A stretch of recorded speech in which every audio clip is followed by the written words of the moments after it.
Welcome back, Pythonistas! It's day 62 of our 100 Days of Python series, and we're diving deeper into the world of deep learning. Today, we'll explore custom loss functions and metrics, powerful regularization techniques like dropout and batch normalization, and we'll introduce sequence-to-sequence models and attention mechanisms.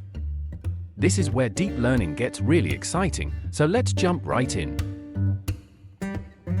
Deep learning frameworks like TensorFlow and PyTorch come with several built-in loss functions, but sometimes you need something custom to fit your unique problem. Let's create a custom loss function in TensorFlow to Keras and use it in a model. Here, we defined a custom loss function using TensorFlow operations, then used it to compile a simple neural network model. Custom loss functions give you the flexibility to tailor your model's training to your specific needs. Overfitting is a common problem in deep learning, where your model performs well on training data but poorly on unseen data. To combat this, we can use regularization techniques like dropout and batch normalization.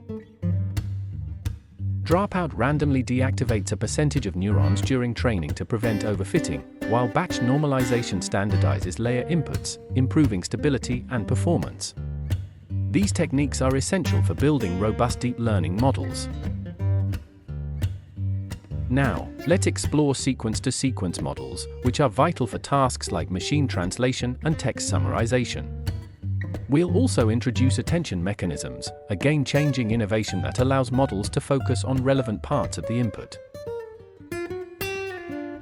This is a basic sequence-to-sequence model, often used for translating sequences from one domain to another, like languages. The next level is adding attention, which allows the model to focus on the most relevant parts of the input sequence. That's it for day 62. Today, we explored some advanced deep learning techniques like custom loss functions, regularization, and sequence-to-sequence models.